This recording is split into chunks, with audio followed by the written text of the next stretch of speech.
I would say, the earliest stage of our development and discovery mode right now on a new feature that we call challenge mode.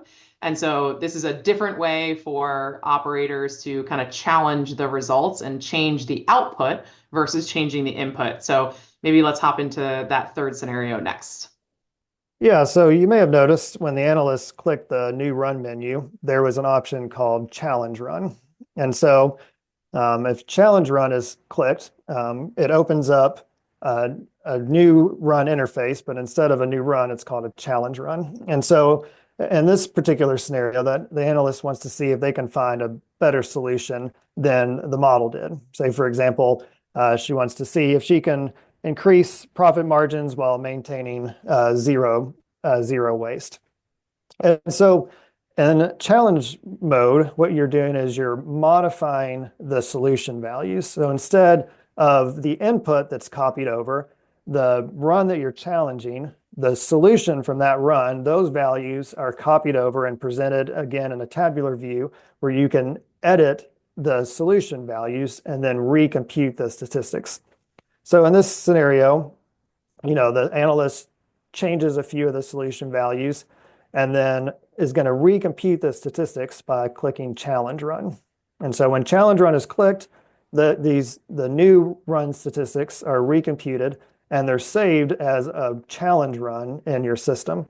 And so the run is, again, it's a permanent part of your record. And so you can go into the results from the challenge run and you can see the recomputed statistics. And since this is a challenge run, the recomputed statistics will be compared to the original run statistics, so you can kind of get a quick view into what changed. And in this case, no matter what the difference of the profit margin was, it's going to be invalidated because we have new waste that was introduced when we changed the solution values.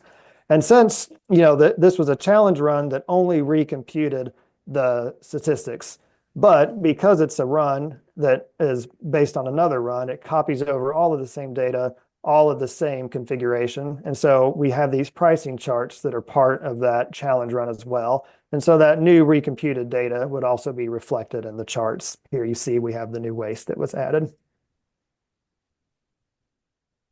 Awesome. Yeah, what I really like about that, and I think I saw some comments about it actually in the chat as well, is that this gives us a way to kind of compare two outputs. So in a more general sense, we've also been thinking about this for just being able to select two runs and kind of put them into this mode, right? So you get kind of the challenge mode can be a manual solution, right? Challenging an automated solution, or it could be two automated solutions going against each other. And so you can see kind of the delta between the two. I think that's something that a lot of times when you're looking through individual runs and you're just kind of playing with a couple settings, it's very helpful to kind of see the back and forth between those two.